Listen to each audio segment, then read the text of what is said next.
Hi hello welcome to eagle Andhra. కొంతమంది ఆడవారు irregular periods ఎదుర్కొంటూ ఉంటారు. ఆ సమస్య పరిష్కారం కోసం మందులు వాడుతూ ఉంటారు. ఇలాంటి వారికి పిల్లలు పుడతారా, లేదా పిల్లల కోసం వారు ఏం చేయాలి, వైద్యులు ఏమంటున్నారు, ఇలాంటి విషయాలన్నీ తెలుసుకోండి.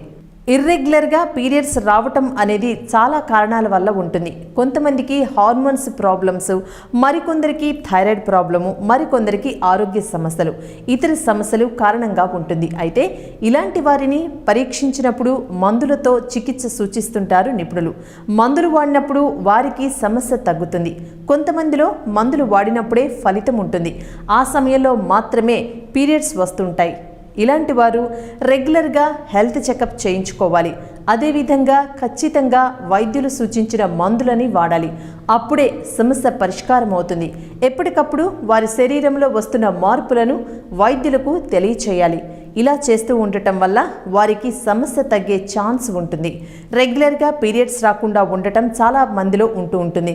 ఇలాంటి స్త్రీలకు అనేక సమస్యలు ఉంటాయి. అందులో ఒకటి AMH కూడా తక్కువగా ఉండటం.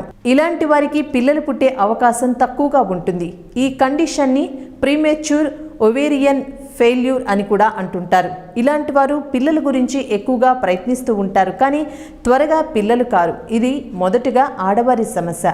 ఇక వీరిని పెళ్లి చేసుకున్న మగవారిలోనూ సమస్య ఉంటే సాధారణంగా పిల్లలు పుట్టడం కష్టమే. ప్రీమెచ్యూర్ ఓవేరియన్ ఫెయిల్యూర్స్ కి పెద్దగా కారణాలు ఉండకపోవచ్చు. కొన్నిసార్లు క్రోమోజోముల్లోని లోపాలు, వ్యాధి నిరోధక శక్తి తమనే దెబ్బతీసే ఆటో ఇమ్యూన్ సమస్యలు, గలాక్టోసిమియా వంటివి కారణమవుతాయి. ఫ్యామిలీ హిస్టరీగా ఉన్న వారిలో ఈ సమస్య ఎక్కువగా ఉంటుంది. ఈ సమస్య ఉన్న వారికి ఆటో ఇమ్యూన్, ఫ్రాజైల్ X క్రోమోజోములు, డెక్సాస్కాన్ వంటి పరీక్షలు అవసరమవుతుంటాయి. ఈ సమస్యలు ఉన్నవారికి గర్భధారణ అవకాశాలు తక్కువగా ఉంటాయి. కాబట్టి వారికి IVF సూచిస్తారు వైద్యులు. ఇందులో కొద్దిపాటి అండాలను సేకరించడం కష్టమైతే దాతల నుంచి సేకరించి అది పిల్లలు కావాలనుకున్న భర్త శుక్రకణాలతో ఫలదీకరణం చేయించి పిండాన్ని రూపొందించి దాన్ని ఆ భార్య గర్భంలో ప్రవేశపెడతారు. ఇలాంటి వారు జాగ్రత్తగా తమ ఆరోగ్యాన్ని కాపాడుకోవాలి.